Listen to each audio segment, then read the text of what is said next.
The Saturday before school started was always an event to Henri Jones. It was the last party of summer. My sister loved summers of kegs and fireworks, romance and flings. She sat cross-legged on the floor of her bedroom in front of her mirrored closet doors. Her short dress hiked high on her thighs as she spread a sea of cosmetics on the carpet around her. She ran a streak of foundation under each eye, highlighter down the bridge of her nose, and bronzer beneath each cheekbone. A layer of armor before battle. Because that's what these parties were to her. A war on all the heartbreaking boys in the San Francisco Bay Area. I stretched across her bed on my stomach as Henri blended the whole thing together. I could have watched her apply makeup for hours. Holding my chin in my hands, I waited for something I could confirm as an invitation to the party.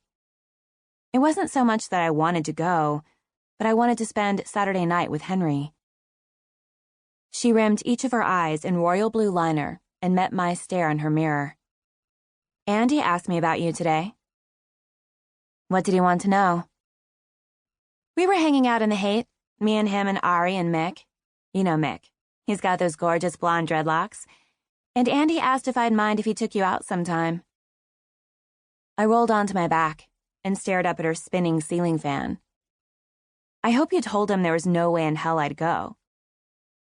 She bit her smiling lips, the way she always did when I slipped in a word like hell, and recapped her eyeliner pencil. "What do you think I said?" Knowing Henri, she could have told him anything. "Well, of course I told him you've been dying to get a piece of him forever." "You didn't." I sent a throw pillow sailing at her head. Henri ducked, and the pillow thudded against the closet doors. "Of course not. I told him not in a million years did I think you'd say yes." She added another coat of mascara and glanced back at me. "Pass me my purse, will you?" The top drawer of her dresser was open a crack. Enough for me to see what was hidden between her sulky thongs and see-through bras, a package of birth control pills. Henri never had to tell me she was having sex, but I knew. I'd watched her at a pool party last weekend. With a beach towel wrapped neatly around the waist of my one-piece, I sat in the shade while Henri lounged on the first step of the pool. My wild blonde curls were piled on top of my head in a bun she'd styled for me that looked more like an old lady's beehive. I kind of loved it. In 60 or 70 years, we'd both wear our hair that way every day. Jake Holt's hand stroked through her silky hair, from root to tip, never once snagging on a tangle or a split end. She curled into Jake, arched her fully inflated breasts against his chest. That was when I knew any semi-state of her virginity was a thing of the past.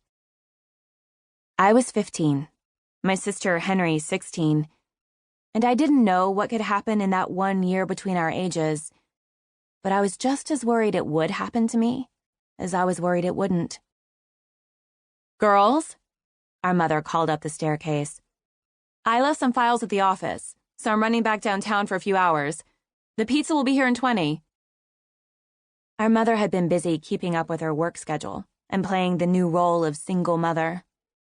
Too busy to know Henri spent the weekends with her arms and legs hanging out the windows of moving cars, and her lips pressed against the mouths of whatever boy had snagged her attention for the night. And she didn't know Henri always brought me along to the parties, a silent witness. My sister didn't acknowledge her, so I said, "Thanks, Mom." Keys jangled as Mom hesitated. "Oh, and, if something happens and you don't feel comfortable driving, I'll have my cell." "Henri?"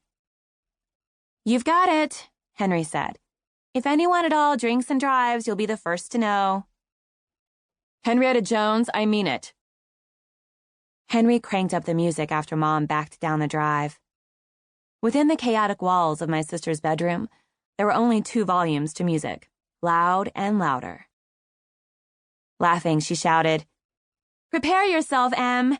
This is the year I bring you to the dark side." She pulled me onto the bed, and never releasing my hands from hers, we half danced, half jumped to a Red Hearts song that vibrated inside my ribcage.